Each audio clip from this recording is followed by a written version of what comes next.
มสาระความรู้ก่อนใครได้ที่ RSU Wisdom TV ทางระบบทีวีดาวเทียมหรือผ่านแอปพลิเคชัน RSU Wisdom TV ดาวน์โหลดแอปพลิเคชันได้ที่ Google Play และ App Store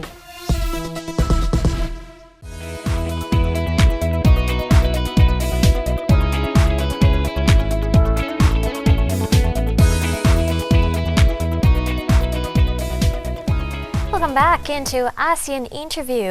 Of course, we have to talk about the issue of the Myanmar elections this weekend, the biggest event in ASEAN. ใช่แล้วครับในช่วงนี้นะครับเป็นช่วงอาเซียนอินเทอร์วิวนะครับแล้วก็ประเด็นที่กำลังร้อนแรงในอาเซียนก็คงหนีไม่พ้นประเด็นเรื่องของการเลือกตั้งที่จะเกิดขึ้นในประเทศเมียนมาครับ So we have a scoop for you on the Myanmar elections ahead.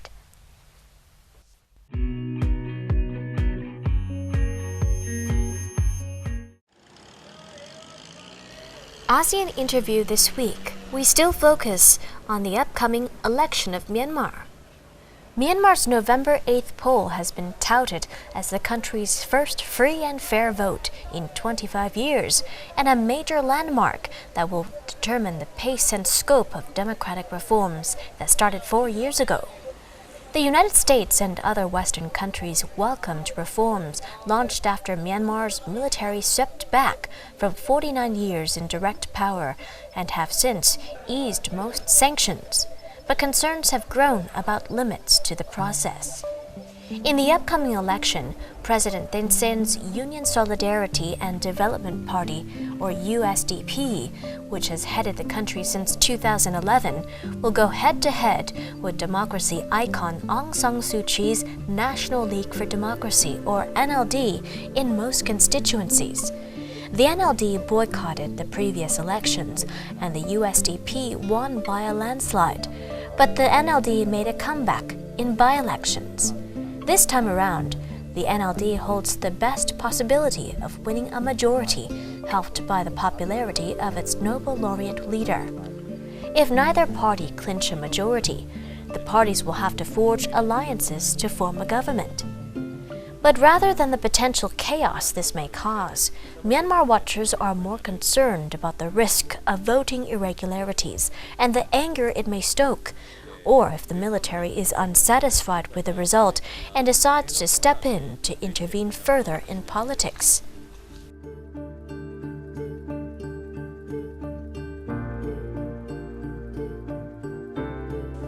About 30 million of Myanmar's 52 million people are eligible to vote for 3/4 of the 664 seats in the two houses of the legislature.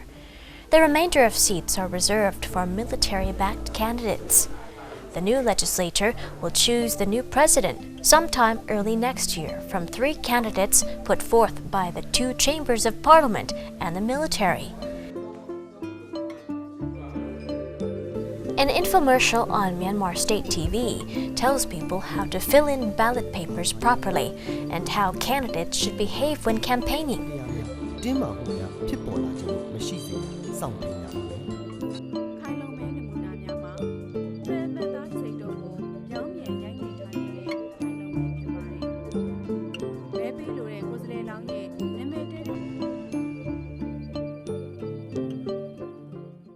For those who don't have television, political parties are making rounds, visiting homes and teaching voters how to stamp the box of the candidate of their choice, a new experience for many.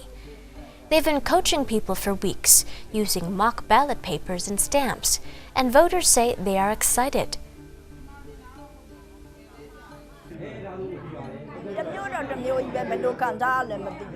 According to Aitane, an 80-year-old voter who will vote in Kwamu, which is the constituency of Aung San Suu Kyi, she says, in her own words, "I have a feeling that I cannot describe either. I feel excited and happy."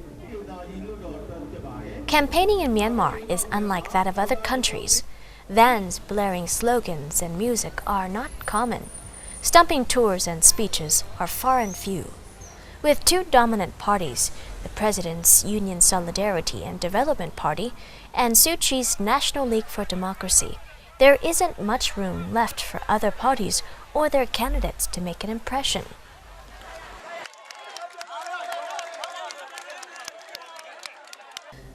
Funding is scarce, and so are supporters, as most voters gravitate towards the big parties with track records or iconic politicians.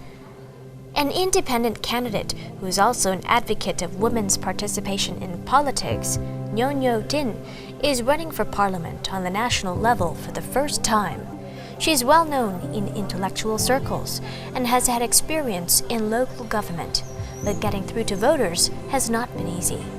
Handing out pamphlets and going from door to door to introduce herself is her strategy. But she says the problem is her rivals.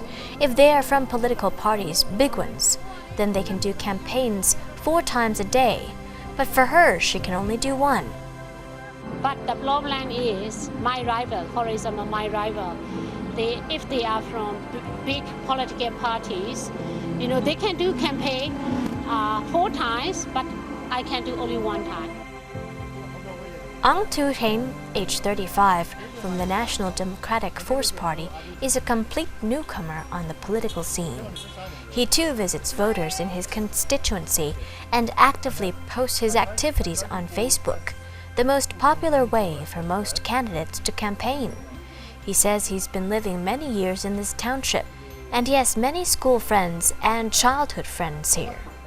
He believes that he's the only candidate who can work the best in this constituency compared to others.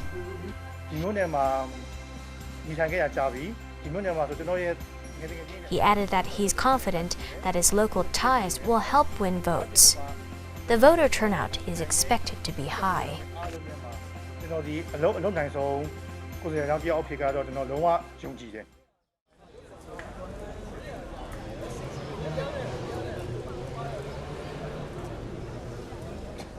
In early voting held in Singapore, the embassy was forced to extend voting due to the sheer number of people who turned up, many waiting overnight to cast their ballot.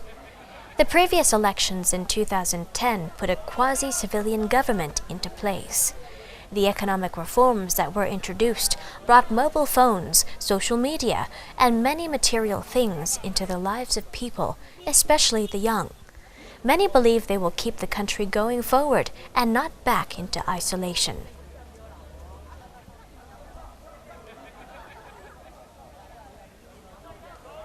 Director of The Voice Weekly, a Burmese news journal, Zaya Tun, says they were born just before 1988, so those populations, a lot of young people, will come and vote, and they'll see more of government representatives. They hope a better future lies ahead, although there will be major challenges like the 24 ethnic armed groups, so they still have to reach the so-called national reconciliation. They were born just before the 1988, so those populations, those are a lot of young people will come and vote, and we will see the representative, more representative government. So we hope that the better future lie ahead of us, although there will be the major challenges like still we have 2,000 ethnic armed groups, and we still have to reach the national, so-called national reconciliation.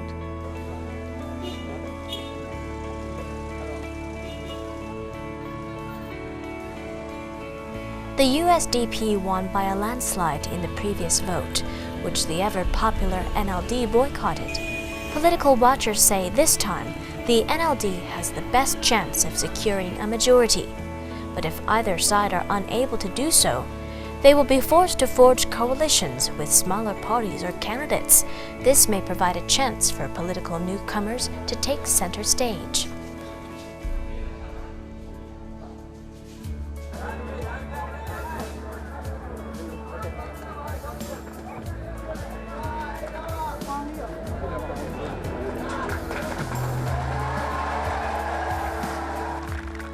Aung San Suu Kyi, who went from life in the English countryside to become one of the world's most famous political prisoners, is an icon of Myanmar's democracy struggle.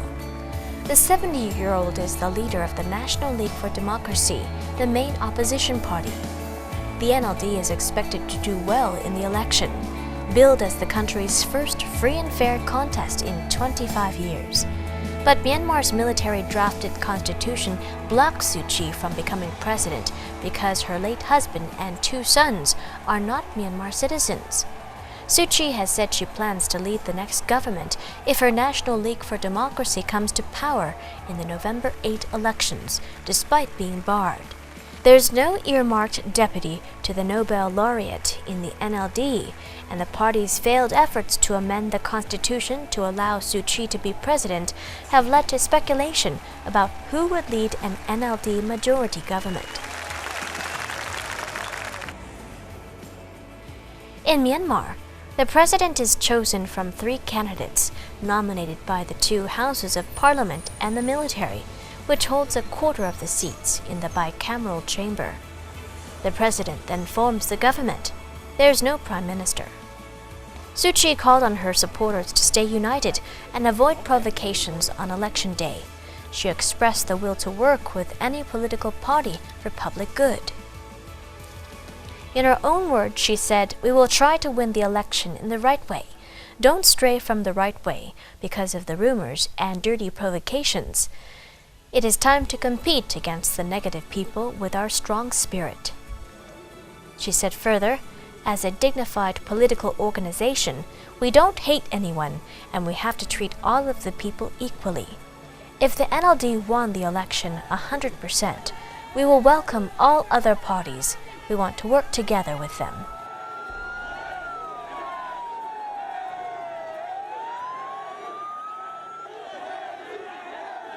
And Amyota Duto for holding the Union of Myanmar. The country's last elections in 2010 brought the country out of decades of isolation and put a semi-civilian, semi-military government at its helm, which encouraged trade and investment.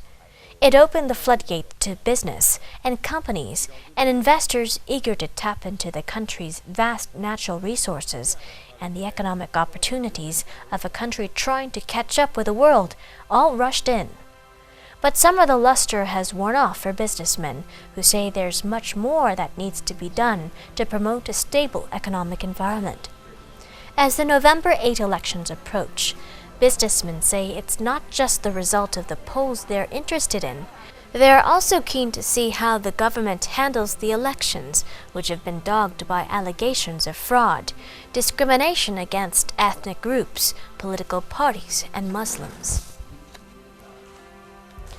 According to the managing director of the Japanese External Trade Organization office in Yangon, Hirokazu Yamaoka, he said in his own words, "We are hoping that through the election results, Myanmar will be able to send a message to Japanese investors that it is in a very stable state and that there will not be problems.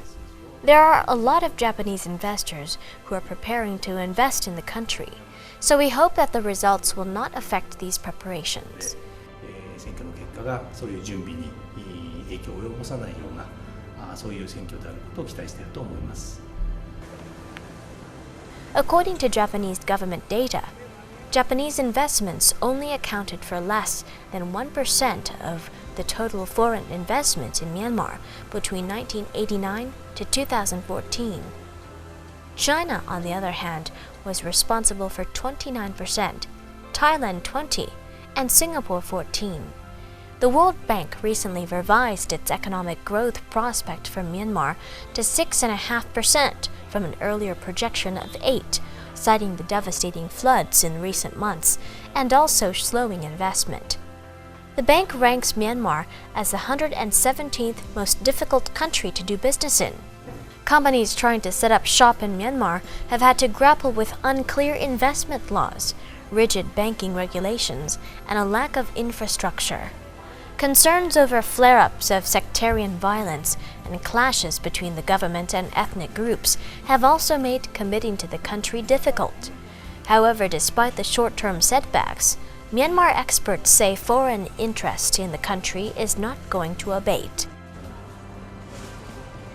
About 30 million of Myanmar's 51 million people are eligible to vote for 3/4 of the 664 seats in the 2 houses of the legislature. The remainder of seats are reserved for military-backed candidates. The new legislator will choose the new president sometime early next year from 3 candidates put forth by the 2 chambers of parliament and the military.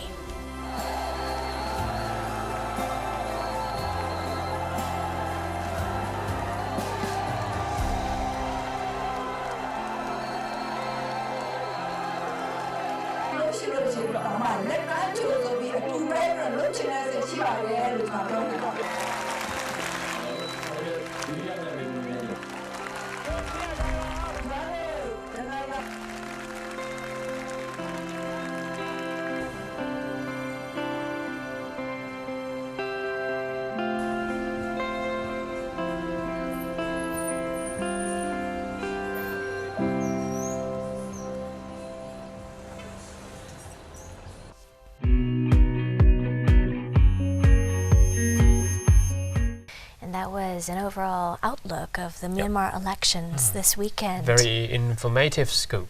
Right. Indeed. There you go. And we've run out of time now on ASEAN Challenge. Thank you for tuning in this week. And we'll see you again very soon next week.